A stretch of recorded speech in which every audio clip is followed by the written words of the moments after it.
So I got this question the other day asking me which K-beauty eyeshadow palette I would recommend if I could only pick one out of the three. So the three over here are Dasique, Clio, and Roman. And as you can see, I have tried out quite a bit from the different brands, and I guess a lot of people would say that, okay, Crystal, you're gonna recommend either Roman or Dasique, but honestly speaking, I would actually recommend Clio, which you'd be like, what? Crystal, you only tried one palette out of the three and you like this the most? That doesn't make sense. Okay, wait, let me explain why. This is number 4, pink pairing, and the reason why I picked this out of all the three brands, right, is also because the formula of this is actually the smoothest, and I do feel that the color payoff is a little bit better, maybe like 20% better comparing it to the other two brands. Also depending on your skin tone and which palette you pick. Obviously, I can't speak on the payoff consistency across all the different palettes because I don't own many, but based off this one that I've tried so far, I do feel that this one has a better color payoff. Like, it's pretty even, and I mean, definitely because I'm slightly leaning more on the light medium side of things, the colors actually show up on my skin. I realized that sometimes with K-beauty brands, right, the light washes of pink would end up looking very similar to one another. Are these similar? I think to any like layman non-beauty person, yes, it's looking a little bit similar, but I do feel that on me, I can see a difference that, okay, all of these pinks are slightly different, and you know, there is a difference to them. Let me just swatch a couple more for you. I find that the mattes in the Pro Eye Palette Air, they just blend out so seamlessly, and it's so easy to work with. You don't have to worry about things turning patchy, even with the darker shadow, which honestly speaking, it's not super duper dark, so you don't have to worry about the shadow becoming, you know, very patchy or what, because if I were to blend it out, it looks so good. I think this is one of the most beginner-friendly eyeshadow palette formulas that I own. And even me as a, you know, eyeshadow connoisseur or beauty enthusiast, I do think that this palette is pretty good. And I know it looks like I don't use this palette much, but honestly speaking, the shade that I reach out for the most is actually this shade over here because it's the easiest to throw all over the lid, giving a bit of definition, a little bit grey and dusty, but not too bright. So I was just like, oh, this is the perfect eyeshadow color for me. I love using these 4 colors together. So I don't know if this palette is still available because from what I understand, this palette is already discontinued. But if you are in the market for an eyeshadow palette, I do recommend the Clio Pro Eye Palette Air. So number 1 is Clio Pro Eye Palette Air, right? The second in line, okay. Dasique versus Roman. Which eyeshadow formula do I like more? Honestly, it's kind of easy for me to say. It's the Dasique one. The reason why I love Dasique's eyeshadow formula a little bit more than the Roman one, okay, is also because I do feel that Dasique does a condensed 9-pan color story very well. So this one over here is number 16 Violet Knit, and this was my one and only eyeshadow palette that I brought with me when I went to Japan for 2 weeks.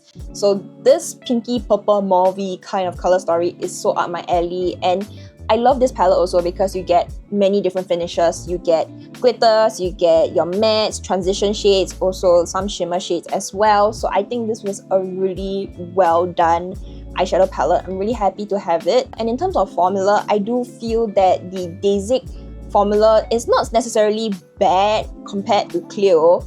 It's just that the color payoff is a little bit softer as compared to Clio's. So for example, let me just swatch this like pink color, okay? So it looks something like this.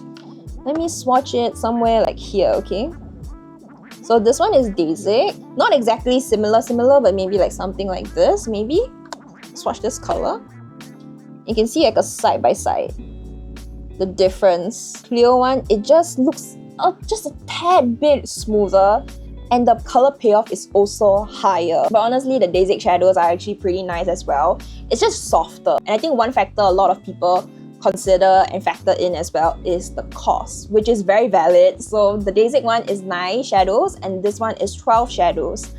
Honestly speaking, the Clio one is slightly more value for money, but I also do recognize that Dasique as a brand, I feel like they're like slightly above Clio. And you also have to see whether the color story fits you or not. Don't be pressured to buy a particular eyeshadow palette or brand just because it's a certain brand. Make sure the color story suits your vibe as well. It's something that you can envision yourself wearing. And finally, ROM N. You must be wondering, like, Crystal, you own so many of the ROM N Better Than palettes. This is going to be your last in terms of ranking out the 3. Yeah, it is. At one point of time in life, I really love the ROM N Better Than palettes. I have done multiple videos on them, and I still stand behind the fact that this one in particular from ROM N, number 2, Mahogany Garden, I believe this is recommended for autumn tones. This one is one of the best brown palettes you can get. Maybe there are slightly more options now on the market since, you know, time has passed and all that. These are super duper warm tone, but the thing I like about ROM N is that they were the first to create eyeshadow palettes with a tonal range. So from light to dark, you can see that the mattes, light to dark, and it's very important when it comes to building your eyeshadow palettes. Once they started doing this, a lot of Korean beauty brands actually started copying them, so that's why we see a lot of eyeshadow palettes now doing the same light to dark kind of situation. So that's why I still stand behind that this is actually one of a good eyeshadow palette if you can pick it up. But I also do feel that the formula of these is pretty mid, slightly below mid maybe, and the color payoff is not that fantastic either. Let me swatch it like here, here, here, and here. I feel that these colors are even softer than the Dasique ones. Maybe I'm the type of person who really loves a very like pigmented and like look at my eyes kind of eyeshadow moment, which you can tell from my eyeshadow look today.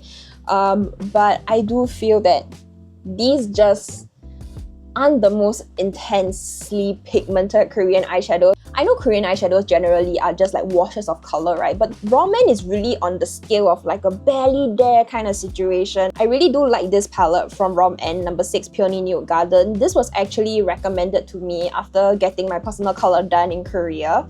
So for the year of 2023, I was just using this palette a lot and even made its way to my favorite beauty favorites for the year for 2023. So I think I still like this palette, but I just don't find myself gravitating towards it because I just feel that like the colors are so light, and once you start to blend them out, they kind of look similar to one another. That being said, I love using this particular color as a blush all over my cheeks. Like, it's such a pretty color. Actually, I don't know if you guys can see, but like the dent in this is slightly more compared to all the other shadows, and I do use this quite a bit. It was a nice period of my life, but it's not my favorite palette anymore. I feel like I like other palettes more compared to this, so I don't know, maybe one day I should just pull out all of my old favorites and just reuse them again and we see how we feel about it. The formula of this is a little bit more on the powdery side as well.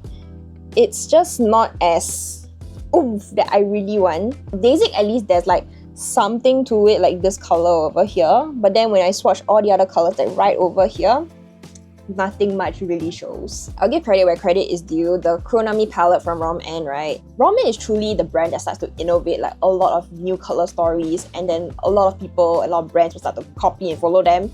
This particular palette is really one of my favorites because you get one of those like grungy kind of color stories that at that point of time not many people were doing. It was always like light colors like this, or if not, it's browns. If not, it was like a glitter palette.